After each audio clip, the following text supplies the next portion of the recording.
Assalamualaikum warahmatullahi wabarakatuh. Selamat pagi semuanya.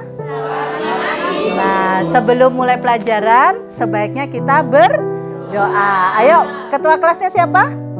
Oke, ayo pimpin doa dulu, Nak.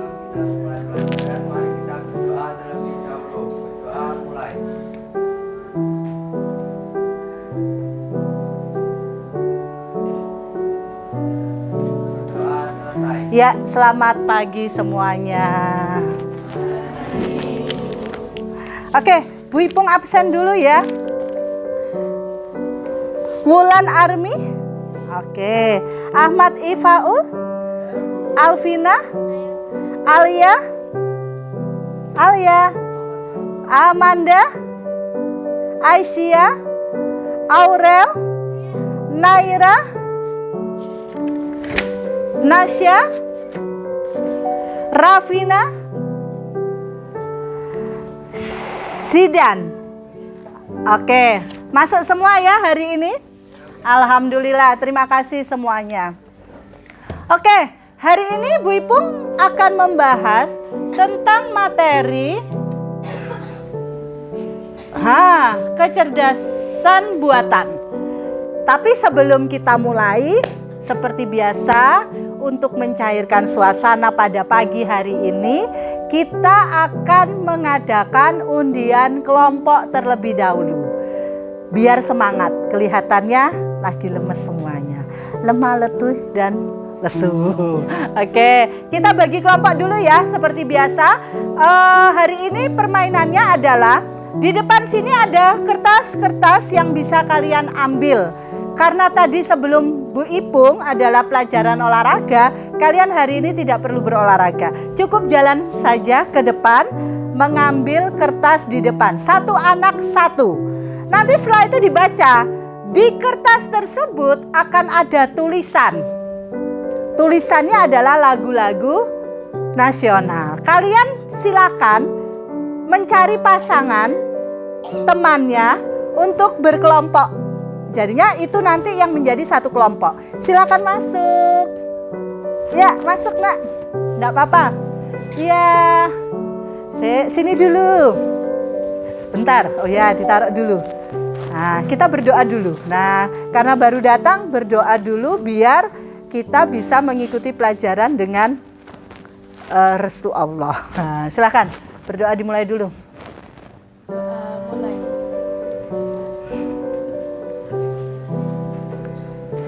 Ya, terima kasih. Silakan. Maaf ya. Oke. Jadinya gitu ya. Nanti silakan diambil. Bisa dimulai? Bisa. Silakan ambil satu per satu. Ya, silakan.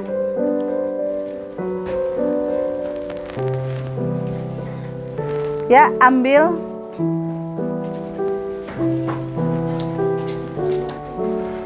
Lagunya yang sembarang.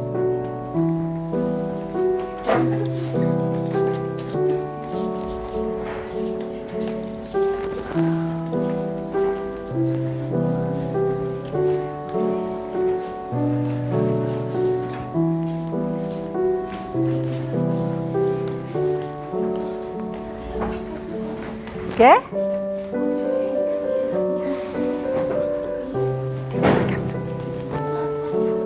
Ya, sudah dapat kertas semuanya tadi pembagian?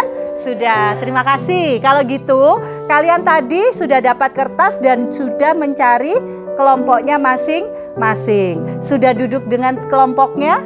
Sudah. Oke. Kalau gitu, nanti di situ kan ada lagunya. Nah, silakan sebelum kita mulai, kalian menyanyikan lagu sesuai yang didapat. Gitu ya. Oke, bisa kita mulai? Bisa. Sambil semangat loh ya, suaranya yang banter. Pagi semangat, harus semangat juga dalam belajar. Oke, kelompok 1. Bisa berdiri? Oke, ya. 17 Agustus tahun 45. Itulah hari kemerdekaan kita.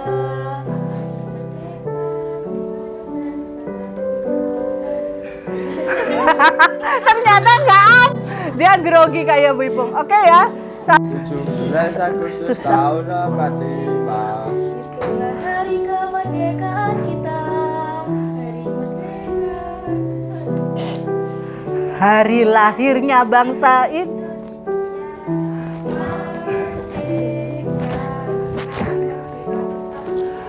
Merdeka!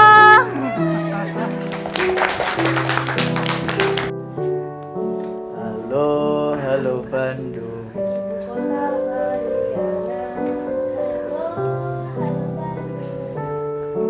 Tak kenang-kenangan.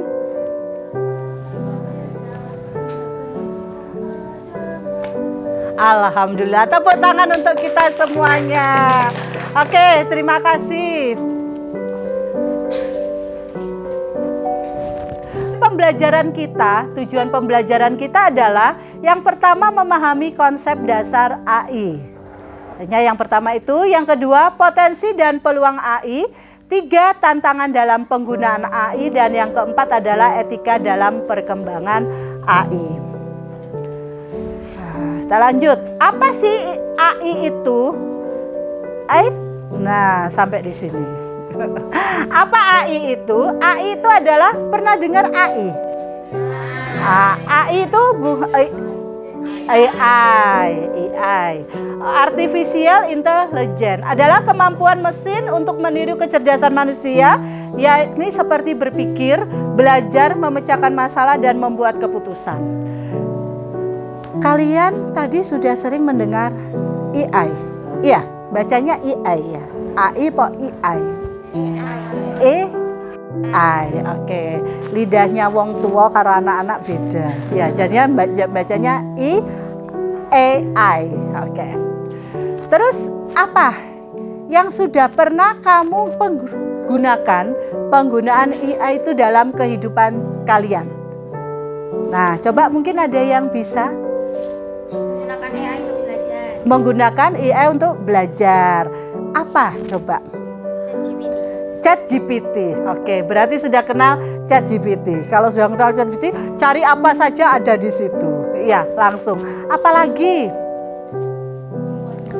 Membuat poster lewat media Canva. Terus apa lagi?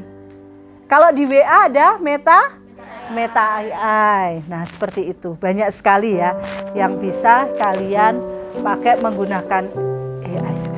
AI itu cerdas, tapi dia tidak memiliki perasaan. Tadi kan katanya kalau menggunakan AI itu untuk belajar, jadinya mencari jawaban semua. Kalau gitu buat apa sekolah? Cari aja di sana. Seperti itu ya istilahnya. Nah, tapi dia tidak memiliki perasaan. Dia hanya sebuah mesin. Beda dengan bapak ibu gurumu yang ngajar di kelas.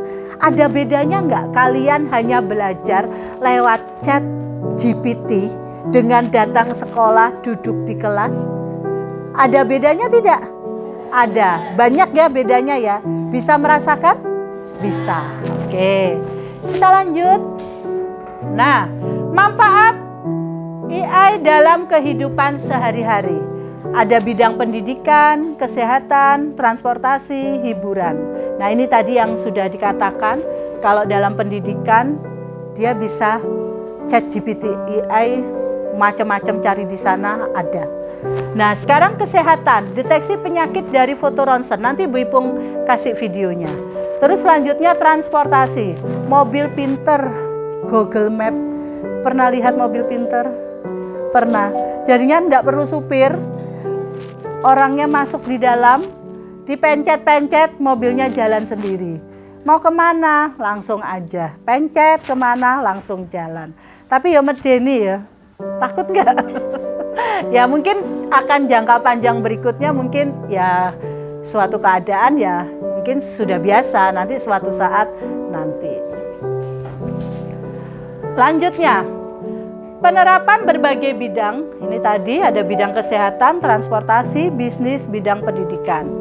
Nah, penerapan AI dalam bidang kesehatan, ada diagnosis penyakit, terus ada deteksi dini prediksi, administrasi rumah sakit, pengembangan obat dan vaksin, asisten virtual, pemantau pasien, dan robot bedah pintar. Ini dalam bidang kesehatan. Nah, peluangnya otomatis kalau menggunakan AI apa? Kalau tadi dalam dunia pendidikan, kalau mencari segala sesuatu itu bagaimana? Akan menjadi lebih cepat dan tepat. Tapi ya tetap beda ya, karena AI tidak memiliki perasaan. Dia lebih cepat, terus efisiensi, kan nggak perlu keluar uang banyak ya istilahnya. Jadinya itu langsung mencari lewat handphone aja sudah bisa. Nah, tantangan dan resikonya. Nah, AI ini juga ada masalahnya, yaitu banyak resiko dan tantangannya. Akan terjadi yang namanya pengangguran. Nah, pengangguran teknologi. Jadinya gini pengangguran. Kalau dulu, kalau sekarang aja, kan ada kayak membuat suatu pekerjaan akuntansi gitu aja.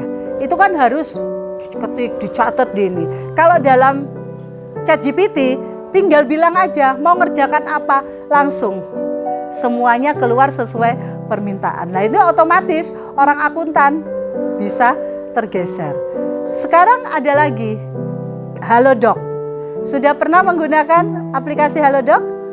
Belum. Nah, itu kan juga tinggal. Nggak perlu kita antri ke dokter, nggak perlu kita datang, tinggal chat lewat Halodoc. Nah, itu adalah kemudahan-kemudahan yang didapat dari sana. Oke, nah ada etika dan regulasinya. AI digunakan untuk kebaikan bersama, pasti itu ya. Terus perlindungan terhadap hak asasi manusia. Regulasi yang diperlukan adalah transparan, jadinya harus transparan. Terus akuntabilitas atas dampak AI, keterlibatan pemerintah dalam lembaga nasional. Ini semuanya. Nah, peran generasi muda berarti harus memahami cara kerjanya. Kalau nggak paham ya nggak mungkin bisa. Oke ya. Terus mengembangkan AI yang etis, pemanfaatan AI secara positif dan pendorongan transportasi digital. Oke. Nah, kesimpulannya. Bisa dibacakan kesimpulannya? Ya. Kecerdasan buatan merupakan teknologi yang membawa perubahan besar di berbagai bidang. AI membuka banyak peluang, namun juga menghadirkan tantangan yang perlu diantisipasi. Dengan pemahaman dan penggunaan yang bijak, kita dapat memaksimalkan manfaat AI untuk kemajuan bersama. Oke, berarti kesimpulannya seperti itu. Jadinya diperlukan, tetapi kita harus bijak penggunaannya. Oke? Nah, oke.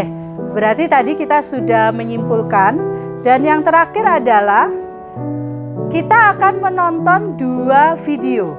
Jadinya 2 video dalam pembelajaran ini nanti kita akan lihat seperti apa biar kalian akan lebih jelas seperti itu. Oke, terima kasih. Tadi kita ada penjelasan sedikit mengenai IE dalam bidang kesehatan. Nah, sekarang kita akan biar lebih paham lagi ya, Bu Ipung tampilkan video. Oke, bisa dimulai? Nonton bioskop bersama. Disimak baik-baik.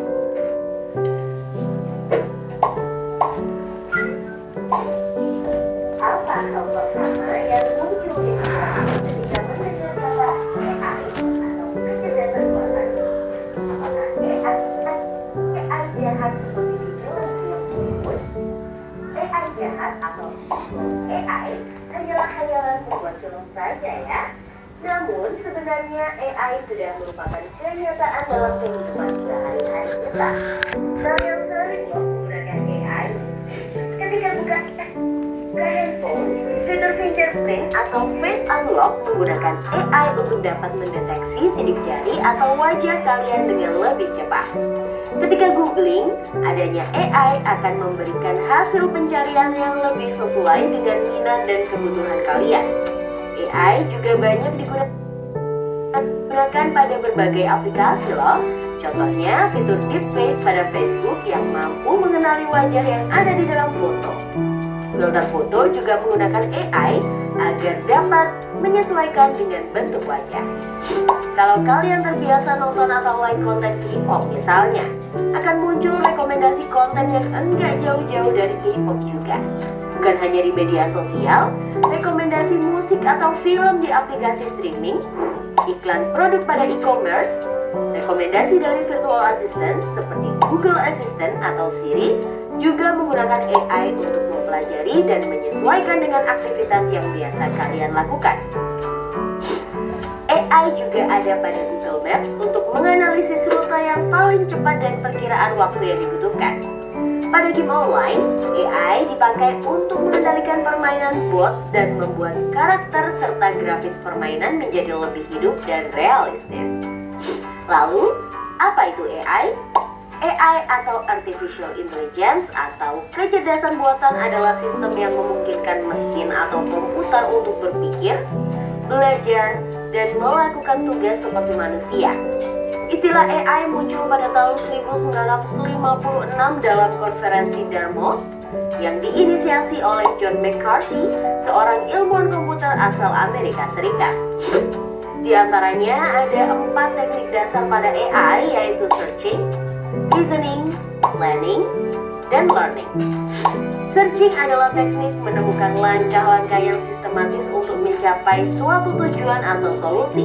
Contohnya AI pada Google Maps. Reasoning adalah teknik menarik kesimpulan berdasarkan fakta-fakta yang ada.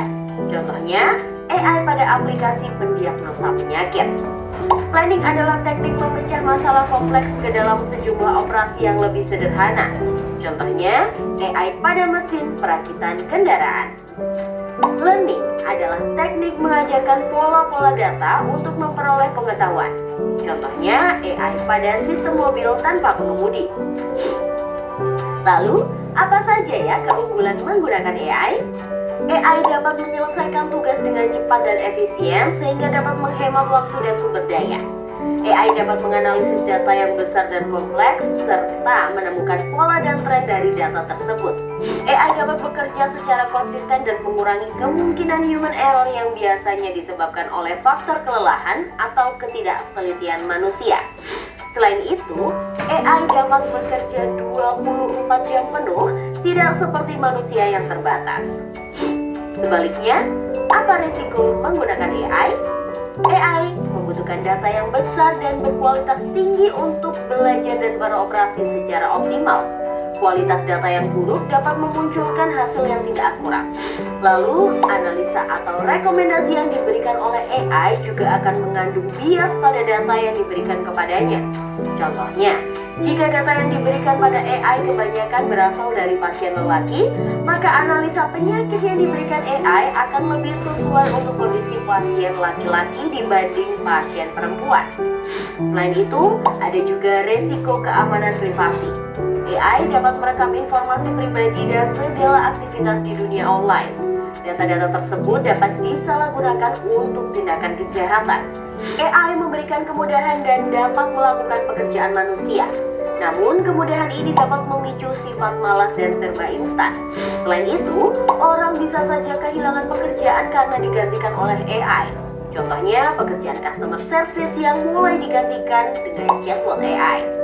Selain digunakan dalam kehidupan sehari-hari, AI juga dimanfaatkan dalam berbagai bidang. Di bidang kesehatan, AI dapat digunakan untuk membantu dokter membuat jadwal temu, mendiagnosis awal penyakit, dan merekomendasikan obat atau terapi tertentu. Di bidang keamanan, AI digunakan dalam kamera untuk mendeteksi adanya aktivitas yang mencurigakan. AI juga digunakan dalam keamanan cyber untuk mendeteksi serangan di dunia maya. Di bidang keuangan, AI digunakan untuk